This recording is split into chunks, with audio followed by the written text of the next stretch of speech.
This is the plaintiff, Brian Harding. He says he brought his Nissan Pathfinder to the defendant's shop to get a DVD player installed, and the thing has never worked properly from day one. He's so darn tired of getting a runaround and all the game playing on the defendant's part. So here they are. He's suing for the $648 he paid the inept guy and feels the judge will see things his way today.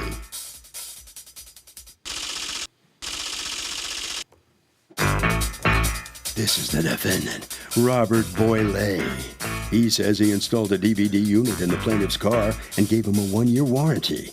2 days after the warranty was up, the thing broke, and he came storming into his shop demanding a free replacement.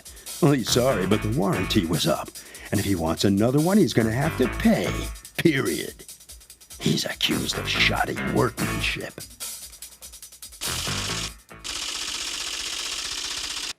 The defendant has filed a countersuit for $2,500 for slander by the plaintiff on social media, which has hurt his business. All parties, please raise your right hand. Be seated. Come to order, please. Litigants have been sworn, Your Honor. Thank you, Douglas. Brian Harding, you are suing Mr. Bolles's business, Auto Expressions? That's correct. Okay. For $648, the amount that you paid for a DVD player that you say they are not standing behind, you are counterclaiming against him $2,500 for slander. Okay, let me hear from you first. Okay, so January 2014, my wife and I purchased a new vehicle, and we thought it'd be a good idea to get some sort of entertainment for our son, who at the time was 2. So we ended up going. Sure. What's I that? think you could just have like a baseball cap with like the thing hanging here. And... Yeah, probably cheaper. So we decided to go to Auto Expressions to get it done, and on January 11th, 2014, we went and purchased it and had it installed. Shortly after that, we got home, and I couldn't figure out if it was me or if it was faulty because you couldn't stop it, fast forward it, it didn't work. It just played, but it had no functionality to it. So I called and set up an appointment to bring it back in, and we brought it back in on the 13th and dropped the car off and got it back, and they said it was fixed. So a couple weeks went by, and after watching Finding Nemo for 12 times, we decided. Was that something wrong with the DVD player, or is that because you have a 2-year-old? Well, that's the 2-year-old. Right. But we decided we wanted to watch a different movie. So we went to take the DVD out, and we realized that the functionality for the eject button didn't work at this point. So I called back, and I had to take the car back in. They said, we'll fix it. Long story short, he thought there was something wrong. While I was standing right there, he took apart the whole DVD player, and the wires were exposed and everything. I thought that was kind of weird, too. And he's playing around. He thought something was getting pinched, and that's why it wasn't functioning properly. So he put it all back together and said he had it fixed. And did he? Fine. At the time, it did work. Yes. So over time, so I brought it home, and over time, the functionality just, it stopped working correctly. I'd have problems having the DVD play, and the functionality sometimes quit. And I could get it to work if I banged it or played with it, turned it on and off. It would work again. But why would you do that? You had a brand new DVD. If it had a problem again, why didn't you bring it in again? Well, that's the way that I thought. It was so time consuming, and it was so hard dealing with the defendant. Did you ever call him, write him, email him, and complain during the course of any time after that second repair? After the second repair, I called. So finally it got to the point where it was functioning so poorly. Finally, I did call. I said, look, this isn't working correctly. When did you call? It was on the 9th. Of what? Of January 9th, 2015. Okay, but and your warranty lasted from when to when? I don't know. Well, I'm assuming it was probably the purchase date, which was the 11th. Manufacturer warranty is 1 year from the purchase date. And the purchase date was January 11th. Right, so and you I called on him January 9th and said the thing isn't working. Right. I said, well, it's just not working. We've kind of been suffering in silence for a while just because I didn't want to deal with it again. And finally, it's gotten to the point now where it hardly works ever. Can you prove that you called on January 9th? That's pretty critical to your case. Okay.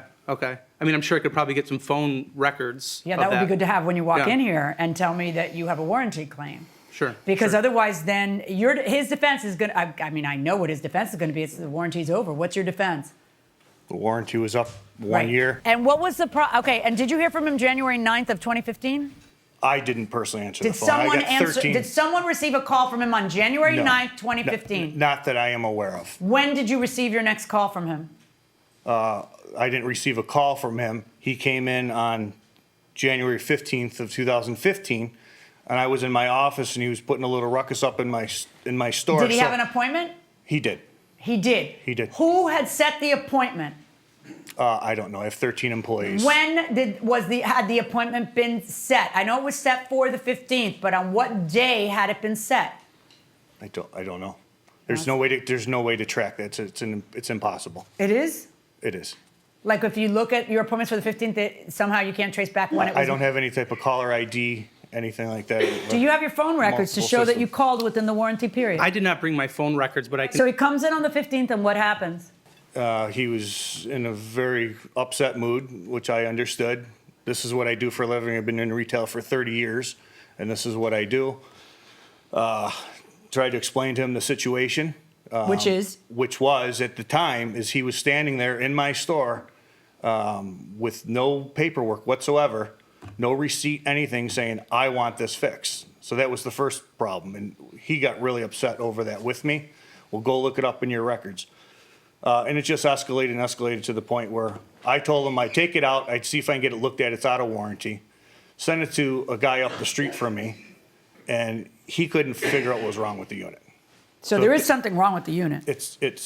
Yes, it works and then doesn't work and works and doesn't work. But he's been saying that this has been going on since last January, which I don't understand. Yeah, I also have a tough time believing that he's had a problem constantly for a year but decides to suffer in silence. I do have a tough time. So to me, what's critical is, did he call January 9th or didn't he? Because according to everybody, the warranty goes till January 11th. Okay, I'm gonna order wait, let's talk about your counterclaim. You have a $2,500 counterclaim for slander. Tell me about that. I don't know if you know that this was already addressed in another court system. Tell me about that. He took me to the wrong jurisdiction. Okay. And we went through the whole process. Wait, the judge didn't know it was a wrong jurisdiction? Nope. That's the first thing you look at to see if it's a correct jurisdiction. Gotcha. I don't know. So you went through a whole trial? I got a and then the judge said, wrong jurisdiction. Yes. In any event, that judge vacated the order, and then welcome to my courtroom. That's where we are. The question was, how'd the Facebook thing start? That's how it started. Yeah, so let's talk about the Facebook thing now, because I assume that that's where the slander comes up. He can go on all of the social medias from Yelp to Google to Facebook and put his opinion on there. That's fine. What he did orchestrate was all of his friends on Facebook, had them go on Facebook and pretend they had been in my store and had horrible service, horrible manager, people that don't stand behind their product. How many people did that? It was either 4 or 5. How do you know that those are friends of his? I did go on my computer and did look up all their names, and you can outright ask them that these are his friends. Hand that, please, to the plaintiff, Douglas. Are these folks your friends? Circled, the ones that are circled. Just take a look. They are my friends. Okay, did your friends do business with him in order to post that kind of stuff on Facebook? I didn't orchestrate anything. Well, it looks like you did. Stop talking and listen to me. I'm in the middle of a question. If you get 5 people, first of all, let me just say something. Anybody who looks at this stuff and judges a business based on it is an idiot, because I trust this stuff for nothing but a doily for my beer. The only people who post on these sites are irate lunatics and the business people themselves. So honestly, I really hope that in this day and age, once again, humanity has ruined the internet, as well as the internet ruining humanity, and we can't trust these things. So let's start with that. But I find it quite suspicious that your friend Kevin, who's Kevin? He's a college roommate. There we go, college roommate. Just a horrible experience dealing with this business. Absolutely terrible customer service. Okay, and he never dealt with you. Absolutely not. Okay, then Brian. Who's Brian to you? Again, a college friend. Okay, another college buddy, but he didn't orchestrate it. This company doesn't stand behind their product. Horrible customer service. Never your customer. Okay, Jenna. Who's that? My friend's wife.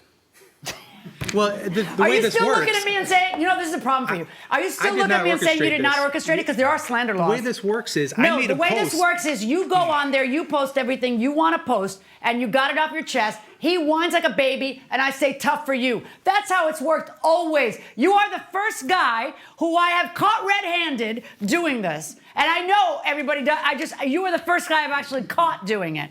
Your college buddies who have never done business with him, your college buddy's wife, and you're still telling me that you did not tell them to do this. Can I explain it?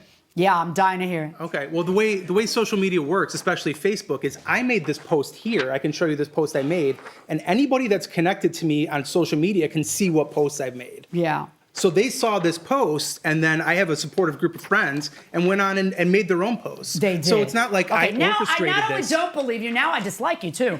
Because when somebody does that, says just a horrible experience dealing with this business, they are pretending that they went to the business. Absolutely terrible customer service. They're implying they had customer service.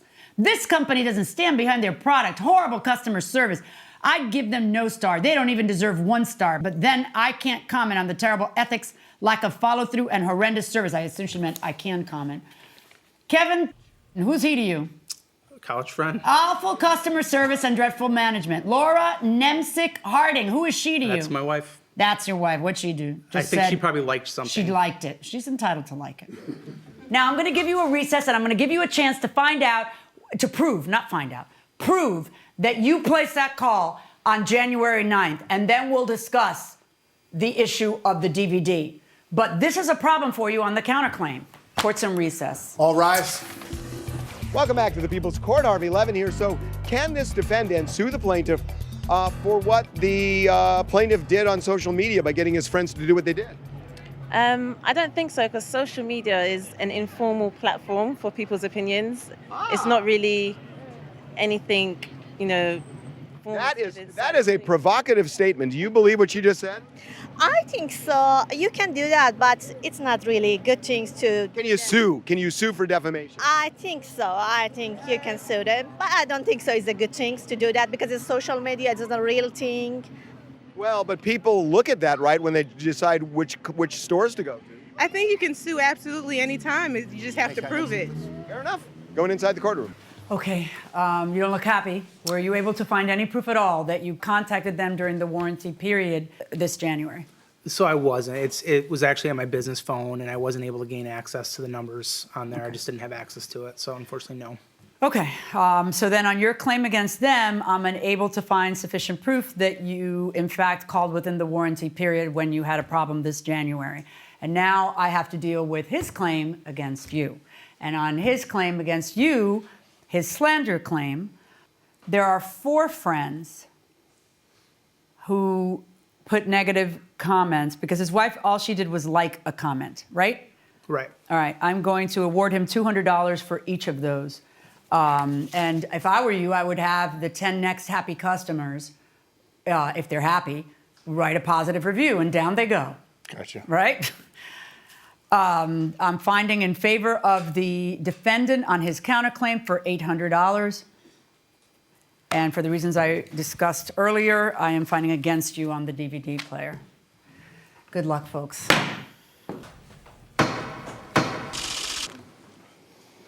So the plaintiff unable to prove his claim that he contacted them before the warranty ran out. So what can you do? Yeah, certainly not the decision we wanted, but I'm ready to move on and focus on more positive things. Like, what are you going to focus on now? Family, work. All right, so what are they going to do? Do you have a DVD player in the car now? No, I have nothing. You got nothing? He has that, yeah. Right? You can't watch Finding Nemo anymore? You can probably recite all the lines, though. You've seen it so many times, right? Too many so you times. Just act it out for the kids. Sure. All right, head right down this way. All right, so you're not a very happy customer right here. Doesn't look that way. No. What went wrong here? How could you have solved this for him? It happens. I did offer him a new DVD player for a couple $100 that he chose not to go with because he felt he didn't have to pay for it. Mm-hmm. Very hard to prove slander. It doesn't happen very often in here, but you got $800 on your $2,500 claim. Satisfied? I would have liked to get more because you can't take it back. And, I spend money on Facebook to promote my business. And I went down to a 3.4 stars from a 5-star. Mm-hmm. Definitely hurt me. What do you think, Harvey? Word to the wise, you can slander people on social media, and this case proves it. That will do it for this case. Litigants for the next case on the way into the courtroom right now.